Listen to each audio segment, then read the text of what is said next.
Hi! ꯆꯥꯔꯁꯦ ꯉꯁꯤꯁꯦ ꯉꯥ ꯀꯦꯖꯤ 2 ꯇꯥꯕ ꯃꯀꯣꯛꯁꯦ ꯆꯥꯗꯣꯏꯅꯦꯀꯣ ꯁꯦ ꯆꯥꯎꯕꯖꯥꯠꯅꯦ ꯑꯗꯣ ꯆꯥꯕ ꯉꯝꯒꯗ꯭ꯔꯥ ꯇ꯭ꯔꯥꯏ ꯇꯧꯁꯦ ꯆꯥꯕ ꯍꯧꯔꯁꯦ ꯁꯤꯗꯅ ꯆꯝꯐꯨꯠ ꯂꯩꯔꯦ ꯑꯗꯨꯒ ꯁꯤꯗꯅ ꯈꯖꯤꯡ ꯉꯧꯕꯗꯣꯀꯣ ꯑꯗꯨꯒ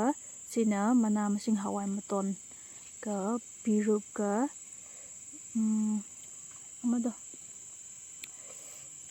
ꯁꯤ ꯀꯔꯤ ꯀꯧꯕ꯭ꯔꯥ ꯁꯤꯁꯨ ꯌꯥꯎꯔꯦ ꯆꯥꯔꯁꯦ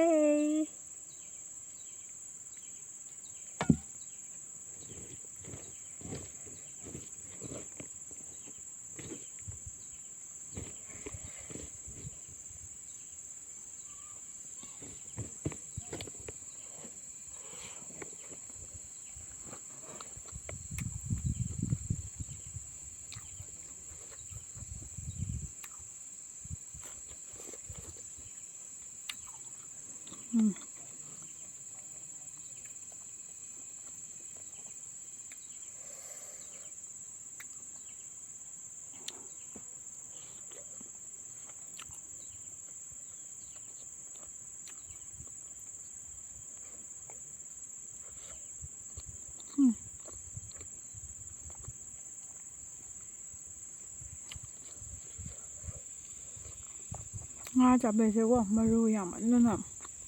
ꯈꯔ ꯅꯨꯡꯉꯥꯏꯇꯦꯕ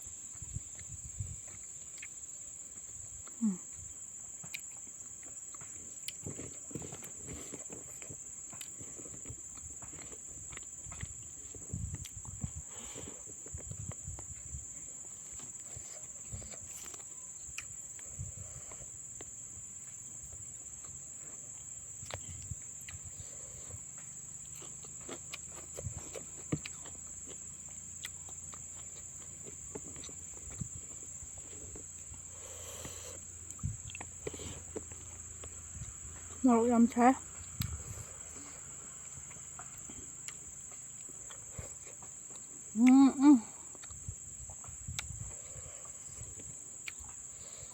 ꯉꯝꯒꯗ꯭ꯔꯥ ꯈꯪꯗ꯭ꯔꯦ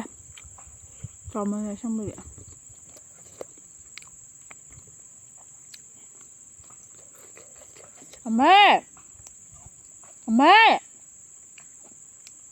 ꯑꯃꯁꯟ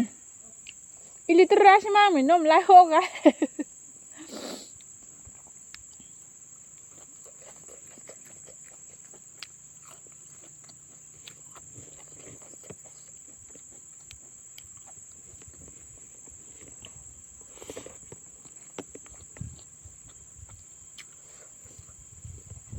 ꯈꯨꯠ ꯑꯅꯤꯅ ꯑꯗꯨꯝ ꯄꯥꯏꯔ ꯆꯥꯔꯒꯦꯀꯣ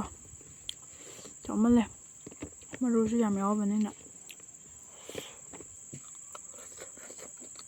ꯈꯨꯠꯁꯥꯡ ꯑꯃ ꯑꯩ ꯃꯃꯥꯏꯗꯒꯤ ꯁꯥꯡꯕꯖꯥꯠꯅꯤ ꯁꯤꯁꯦ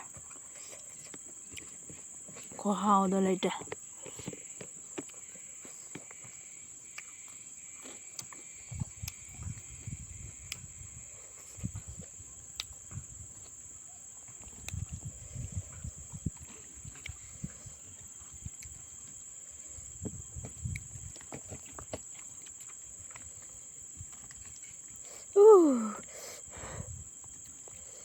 ꯈꯨꯠꯁꯥꯁꯤꯅ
ꯃꯍꯤ ꯈꯔ ꯍꯥꯞꯄꯤꯒꯦ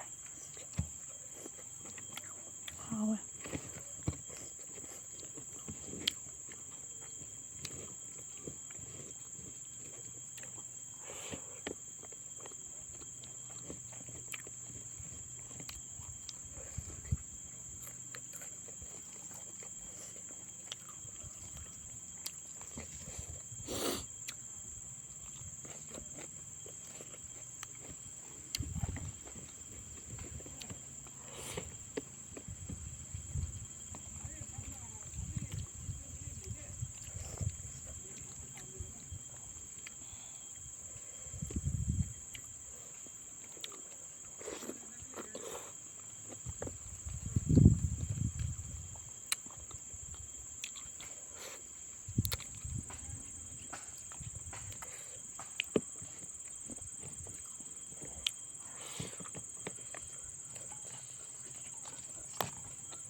ꯑꯁꯦꯡꯕꯩ ꯃꯔꯨ ꯌꯥꯝꯃꯦ ꯃꯀꯣꯛ ꯆꯥꯕꯁꯦ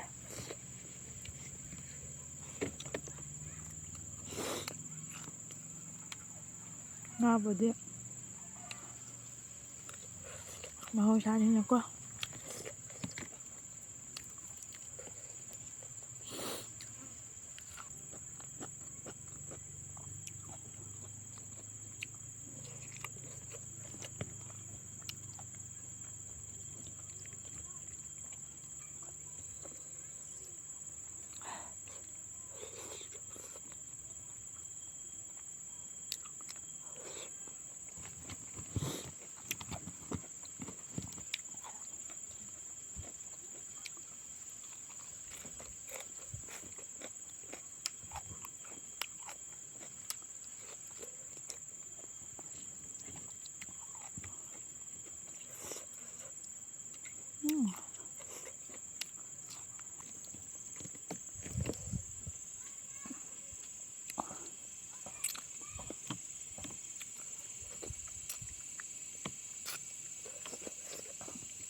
ꯆꯥꯕ ꯉꯝꯃꯣꯏꯗ ꯇꯧꯔꯤꯁꯦ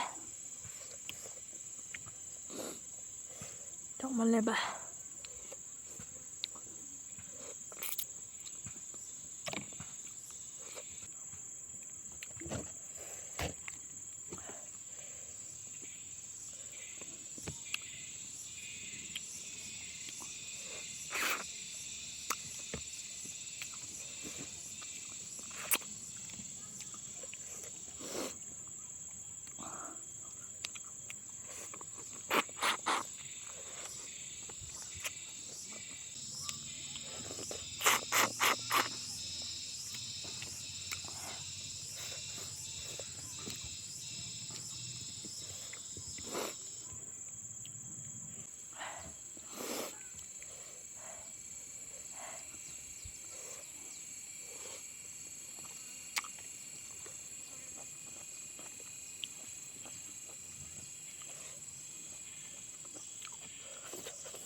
ꯆꯥꯕ ꯉꯝꯗ꯭ꯔꯃꯦ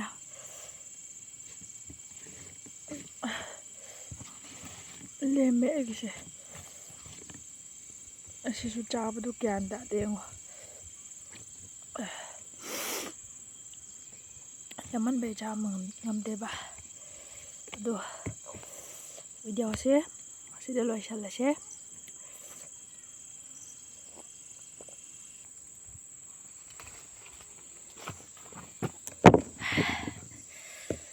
ꯀꯔꯤ ꯃꯤꯡ ꯀꯧꯕꯅꯣꯗꯤ ꯈꯪꯗ꯭ꯔꯦꯀꯣ ꯆꯦ ꯈꯪꯕ꯭ꯔꯥ ꯇꯥꯔꯥꯡ ꯈꯔꯕꯨꯗꯤ ꯋꯥꯠꯂꯤꯕꯅꯤ ꯁꯤꯁꯦ ꯑꯗꯨ ꯑꯣꯏꯔꯁꯨ ꯁꯤꯜꯂꯦꯕ ꯁꯤꯟꯕ ꯍꯧꯔꯦꯕ ꯁꯤꯜꯕ ꯎꯝ ꯎꯝ ꯎꯝ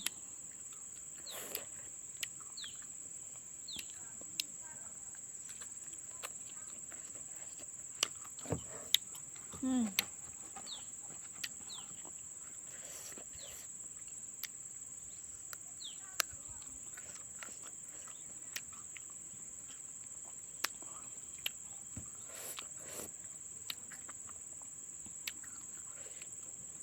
ꯉꯥꯗꯣ ꯌꯥꯝ ꯆꯥꯔꯕꯅꯤꯅ ꯁꯤ ꯆꯥꯅꯤꯡꯉꯦꯕ